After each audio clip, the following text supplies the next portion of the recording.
ao nosso bom Deus, nos concede mais uma oportunidade de nós estarmos reunidos na sua presença.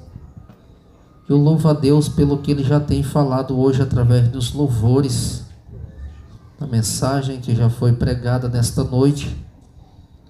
Deus, Ele tem tratado conosco de uma forma especial. A gente não pode de maneira nenhuma reclamar que não tem ouvido Deus falar conosco, porque Ele tem dado-nos a oportunidade de ouvirmos a sua voz, de ouvirmos a sua palavra. E nós somos os principais responsáveis de divulgar as boas novas de salvação.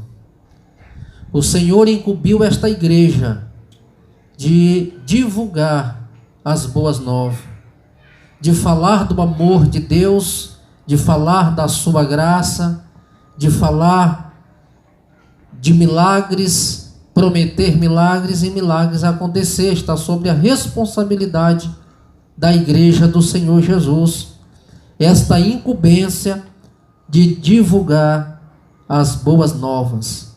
Hoje nós estamos começando mais um desafio, não deixa de ser um desafio para a igreja, um tema importante, aonde no longo da história esse tema ele é bastante falado e é crucial para a igreja de Jesus que ela esteja realmente baseada neste tema, seja uma igreja avivada para que Deus possa estar realmente no meio desta igreja, confirmando através daquilo que tem sido ministrado. Eu quero compartilhar com os irmãos 2 versículos da palavra de Deus. Se encontra no livro do profeta Abacuque, capítulo 3. É o texto base para nós começarmos esse desafio. A oração do homem de Deus. A oração do profeta Abacuque. Aviva, ó Senhor, a tua obra no meio dos anos. Faz que ela seja conhecida no meio dos anos. Na ira, lembra-te da misericórdia. É importante que nós observa o profeta Abacuque. Ele era um ministro de louvor no templo. A palavra de Deus, ela vai nos mostrar que Abacuque, ele faz esse clamor, esta oração, em forma de cântico.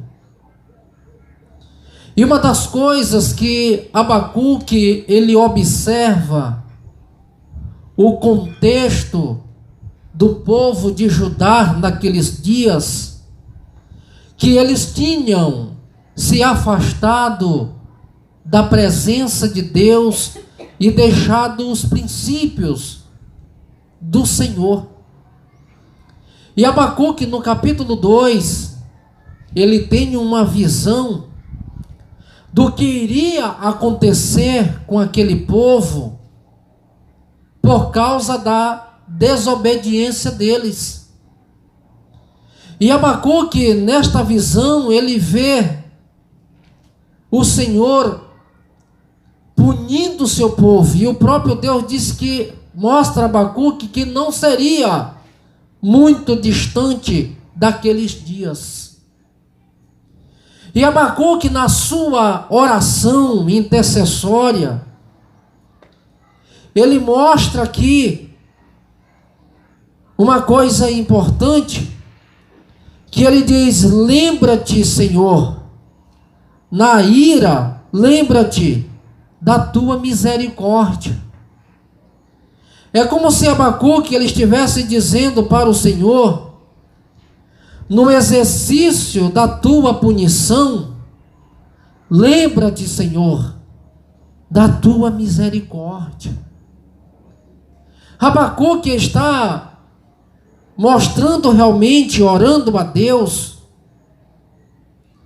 e mostrando, pedindo a Deus aqui que Ele viesse exercer a sua misericórdia na punição para com aquele povo. E a gente vai observar, irmãos, que é justamente as misericórdias do Senhor que elas são a causa de nós não sermos consumidos. O profeta Jeremias, em Lamentações, ele faz esta declaração em Lamentações capítulo 3, a partir do versículo 22, que ele diz que as misericórdias do Senhor é a causa de nós não sermos consumidos, porque as misericórdias do Senhor, elas não têm fim. E a gente observa que as misericórdias do Senhor, ela nos livra da condenação. Mas o avivamento, ele nos leva a uma vida plena com Deus. As misericórdias do Senhor, ela nos livra de uma futura punição. Mas a gente observa que é um avivamento que nos leva a uma construção. E Abacuque, ele está dizendo: Senhor, lembra-te no exercício da punição, lembra-te da misericórdia. Porque a tua misericórdia, ela nos livra da condenação, mas o avivamento vai nos levar a uma construção de uma vida melhor com Deus. E é tão interessante que dentro desse contexto, o profeta Ezequiel, no capítulo 32, a partir do versículo 22, versículo 20, Ezequiel diz que o Senhor procurou entre os príncipes de Judá naqueles dias alguém que ele pudesse usar, alguém que pudesse se colocar na brecha e de interceder pelo povo. E Ezequiel disse que o Senhor não encontrou. E o Senhor, ele foi no palácio. O Senhor, ele foi entre a comunidade. Ele disse que os homens, eles foram encontrados com as suas mãos manchadas de sangue. Ezequiel disse que os pais estavam contra os filhos e os filhos contra os pais. Os príncipes nos palácios estavam com as suas mãos sujas de sangue. E Ezequiel, ele continua mostrando que o Senhor lhe deixa o palácio e ele vai para o templo. Ele disse que os sacerdotes, eles ofereciam a Deus sacrifícios detestáveis. E o Senhor sai do templo e vai para as montanhas. Ezequiel continua relatando, disse que as mensagens dos profetas naqueles dias eram mensagens mentirosas. Ou seja, aí ele diz, e dele procurou alguém que fosse capaz de se colocar na brecha e de interceder pelo povo. Ele diz, mas a ninguém eu encontrei. A oração de Abacuque é para que o povo de Judá viessem reconhecer o seu pecado para que viesse estar realmente se colocando na condição para que Deus pudesse assim estar agindo no meio dele e promovendo um avivamento de arrependimento, para que aquele povo viesse realmente saber que o Senhor, que Yahvé, era o Deus Todo-Poderoso e que Deus queria realmente levantar um povo que fosse comprometido com a sua palavra. Uma coisa que me leva, irmãos, a perguntar como nós estamos no tocante ao avivamento. Como é que nós estamos no tocante ao avivamento? E a gente observa quando as coisas materiais elas são mais atrativas do que as coisas espirituais. A gente observa num contexto sociológico hoje, é uma realidade eminente, aquilo que está lá em Mateus capítulo 24, que o próprio Senhor declarou que por se multiplicar a iniquidade, o amor de muitos esfriaria. E quando o próprio Senhor está falando estas coisas, o Senhor não está falando, irmãos, com pessoas que estão lá fora.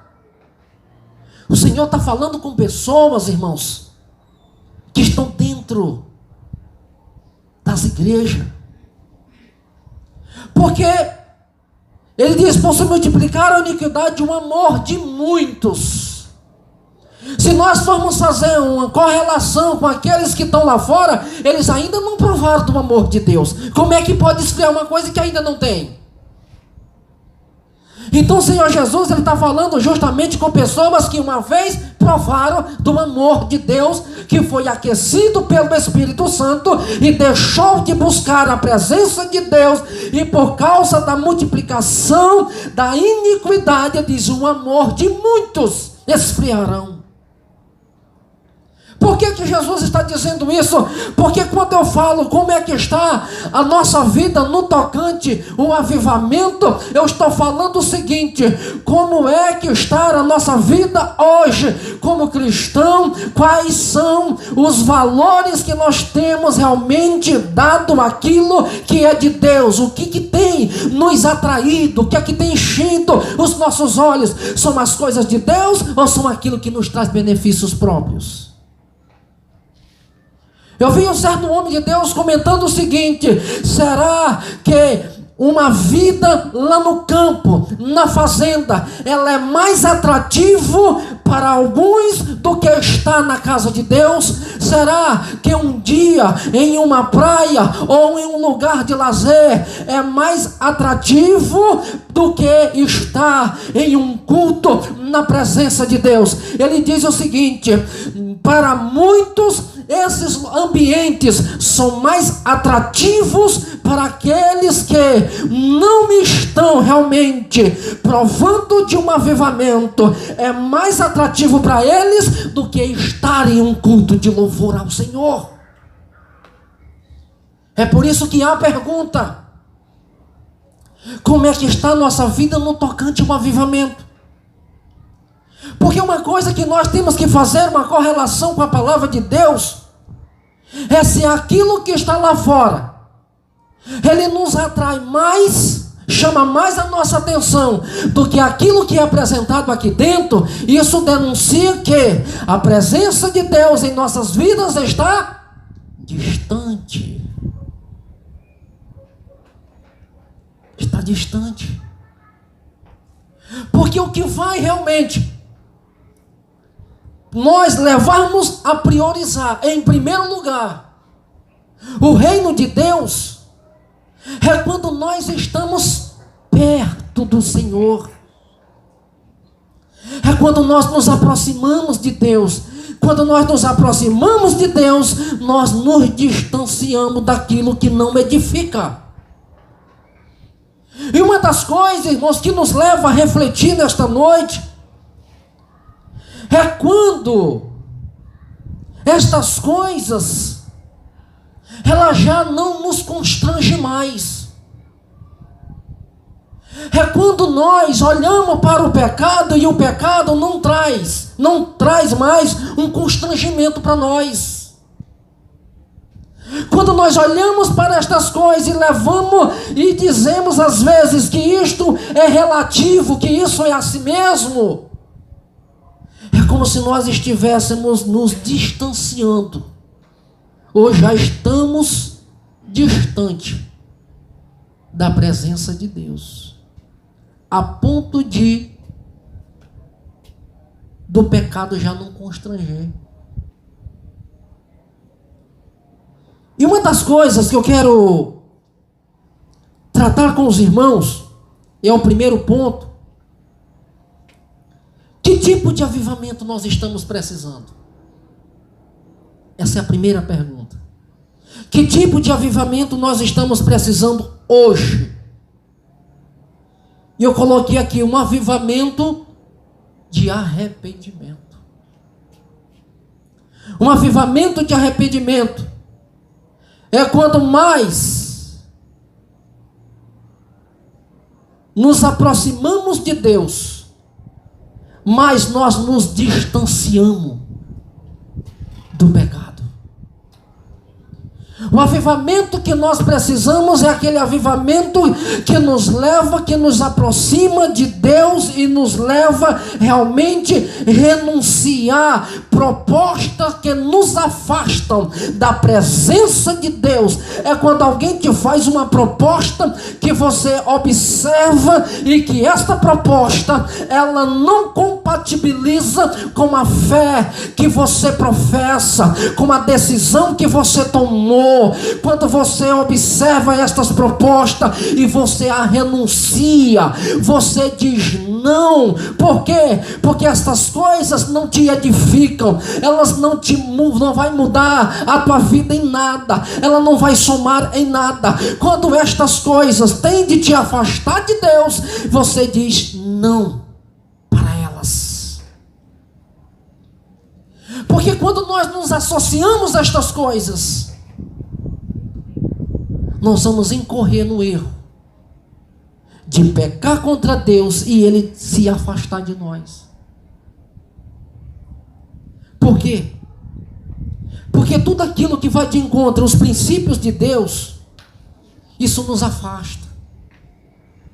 E para vocês terem ideia do que eu estou falando, Joel capítulo 1, versículo 17, Joel, ele faz um clamor, ele entendendo a proposta de Deus, ele diz: clamem os sacerdotes entre o pórtico e o altar, quem sabe o Senhor não vos ouvirá e mandará diante de vós uma bênção. O profeta Joel estava denunciando para os sacerdotes, para os príncipes de Judá, dizendo para eles que o pecado já não trazia mais constrangimento para eles, porque eles se acostumaram viverem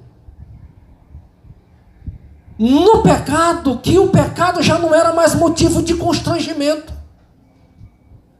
Eles já estavam vivendo de uma aparência.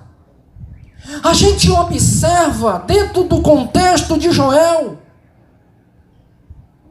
que eles faziam seus cultos, em vez deles rasgar as vestes, o coração, ele rasgava as vestes.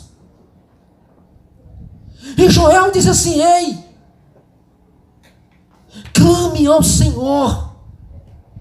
Os príncipes, os levitas, os sacerdotes, clame ao Senhor. É como se o profeta Joel estivesse dizendo assim: o Senhor já está cansado de ver vocês rasgando as vestes. O Senhor já está cansado de culto, de barulho, de movimento, de coisas que não traz edificação, de barulhos que não traz mudança, de movimento que não causa nenhum tipo de avivamento. Porque o verdadeiro avivamento, ele traz mudança, ele traz conversão, ele traz realmente Deus para perto deste homem, porque quando você clama, quando você louva, Deus ele vem ao nosso encontro e recebe o nosso louvor. E Joel estava dizendo: Deus já está cansado de cultos aparentes, de rasgar as vestes, de vocês estarem fingindo que vocês estão buscando, que vocês estão adorando, quando na verdade o coração de vocês está longe de Deus. Joel estava denunciando a situação que o povo de Judá estava vivendo. E consequência disso, irmãos, de não estarem fazendo um culto a Deus, mas um culto de aparência para eles mesmos, que até os celeiros ficaram secos. O pasto secou porque não teve mais chuva. Eles não ofereciam mais sacrifícios a Deus porque o gado estava magro. A situação foi tão caótica que Joel ele disse: ei, para que haja um avivamento, precisa haver primeiro um arrependimento. Vocês precisam confessar o pecado. Vocês precisam se colocar na posição que Deus deseja que vocês estejam. Para que haja avivamento, vocês precisam voltar para o Senhor.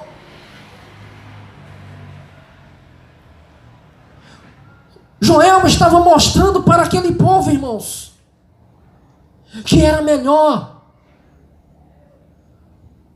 um quebrantamento sem grito, mas que houvesse convenção, do que um barulho da vaidade daquele povo. Era melhor um quebrantamento e ele se rendendo na presença de Deus, do que ele estar gritando para que o povo visse que eles estavam rasgando as suas vestes em sinal de humilhação, quando na verdade eles estavam fazendo simplesmente: ministro do meu Deus, clamem ao Senhor. Uma coisa que eu observo, queridos, é quando Deus ele não está mais nos cobrando santidade. Deus não estiver mais cobrando santidade da sua igreja, há uma denúncia que Deus está distante dela. Se nós olharmos a igreja de Apocalipse capítulo 3, nós vamos perceber que por causa da desenvoltura, da riqueza daquela cidade, o povo deixaram de buscar o Senhor, enquanto o próprio Senhor, ele denuncia: vocês não são quente e vocês não são frio, vocês estão mornos. Se nós olharmos o versículo 20, o Senhor está na porta de uma igreja, batendo e diz: eis que estou à porta e bato. Se alguém ouvir a minha voz e abrir o seu coração, eu entrarei e eu cearei com ele e ele ceará comigo. Sabe o que é que o Senhor está dizendo? A partir do momento que vocês se voltarem para mim e se arrependerem, eu vou trazer de volta um avivamento para a vida de vocês. E quando o Senhor entra na nossa vida, a gente percebe que há renovação e avivamento em nome de Jesus. Aleluia. Quando o Senhor não estiver mais nos cobrando, irmãos, estas coisas,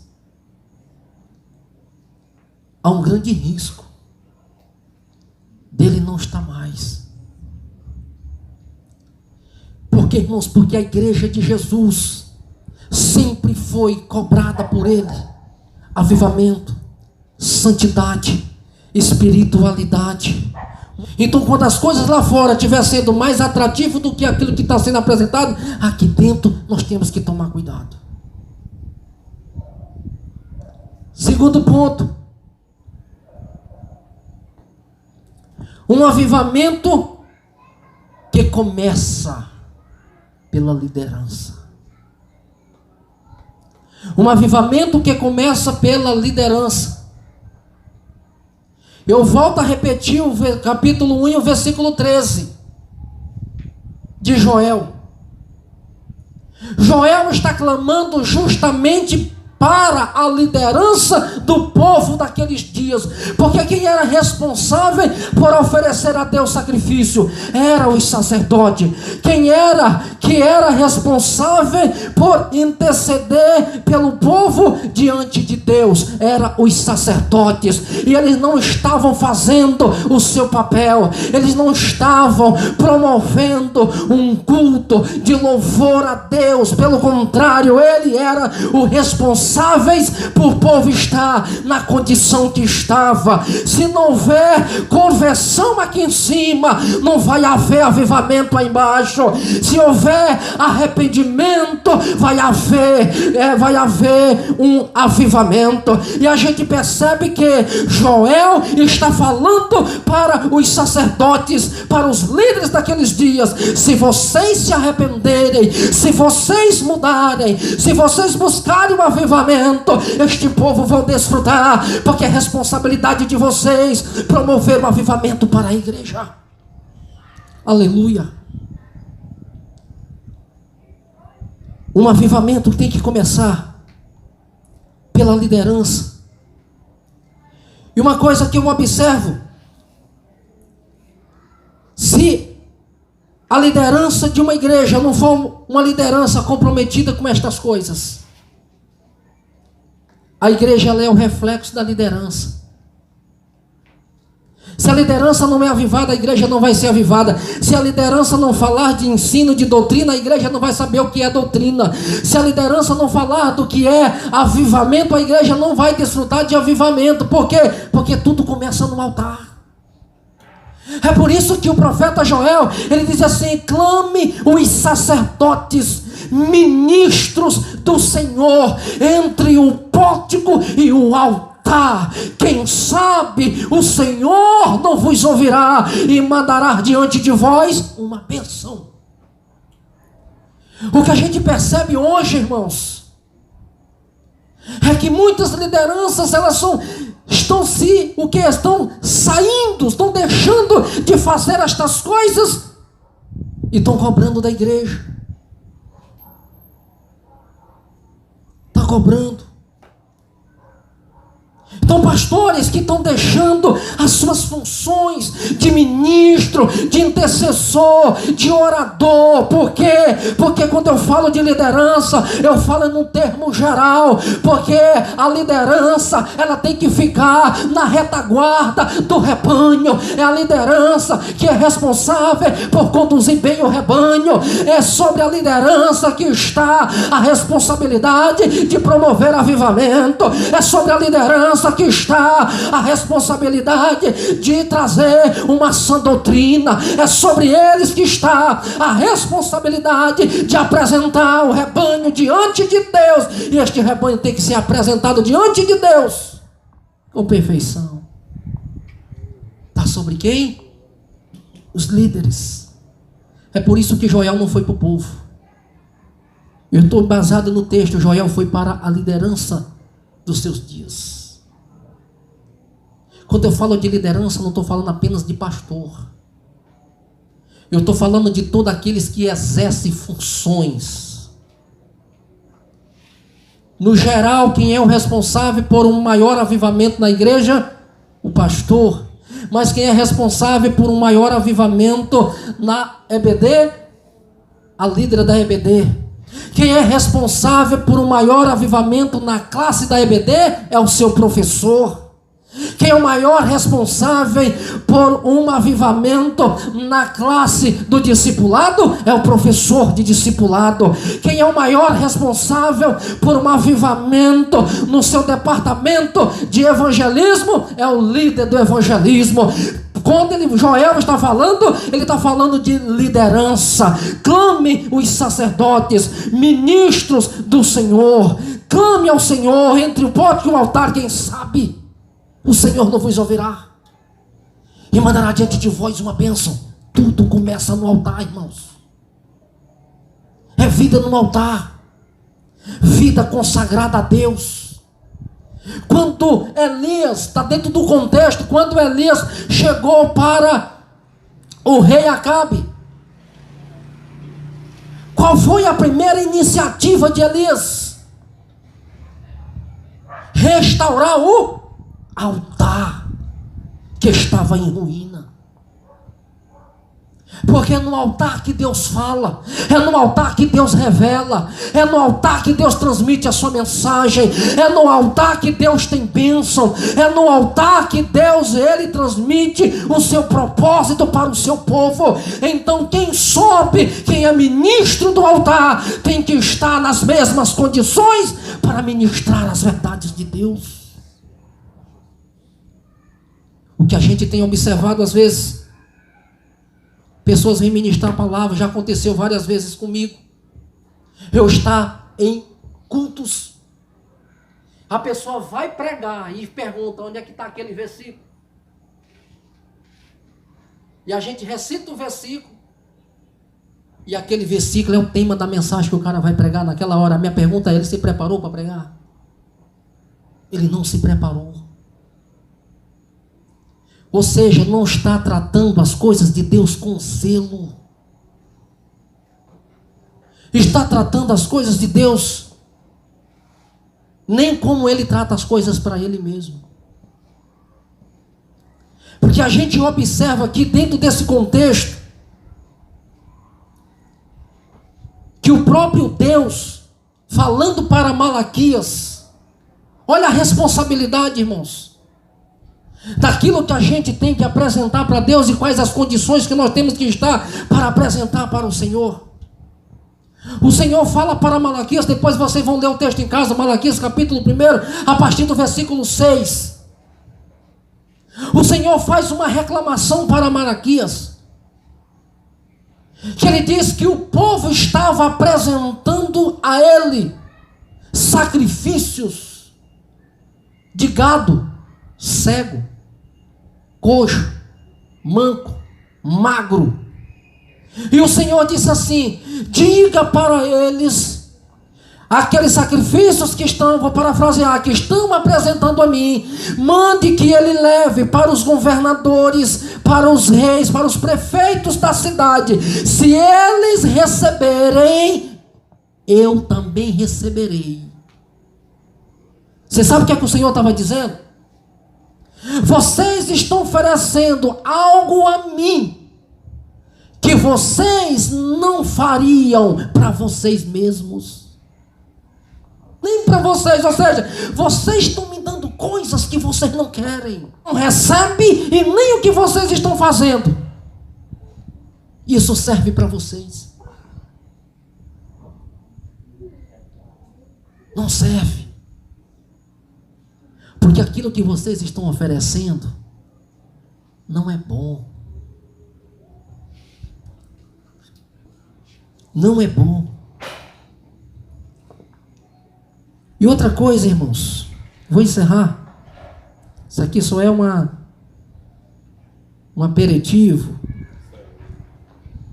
O 3, qual é o avivamento que nós estamos precisando?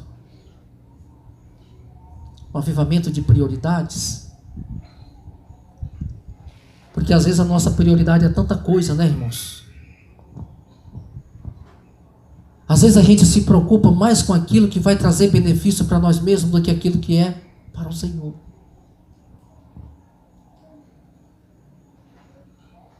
É por isso que Jesus, ele diz lá em Mateus 6,36, que nós temos que buscar em primeiro lugar o quê? O reino de Deus e sua justiça, e as demais coisas vos serão acrescentadas. É que nós não venhamos simplesmente nos preocupar naquilo que nos traz para nós benefícios, para nós mesmos. Se a gente for observar hoje, em uma comunidade hoje que está em busca sempre do melhor, às vezes a gente gasta mais tempo naquilo que traz para nós benefício do que aquilo que realmente traria benefício para o reino, sim ou não? A gente observa isso hoje. Então, um avivamento de prioridades, às vezes a gente prioriza mais aquilo que nos traz retorno, que nos traz benefícios, que vai nos enriquecer, do que aquilo que nós poderíamos oferecer em primeiro lugar a Deus. são os motivos, às vezes, da gente orar tanto e às vezes não receber. Porque a gente prioriza mais tempo para a gente mesmo do que deveria oferecer para Deus. E às vezes isso não gera o crescimento que deveria ser. A gente vai observar em Atos capítulo 6, a partir do versículo 3, e uma coisa que me chama bastante atenção, essa questão do avivamento de prioridades. Que quando a igreja primitiva ela estava crescendo, ela estava desenvolvendo, alguém chegou para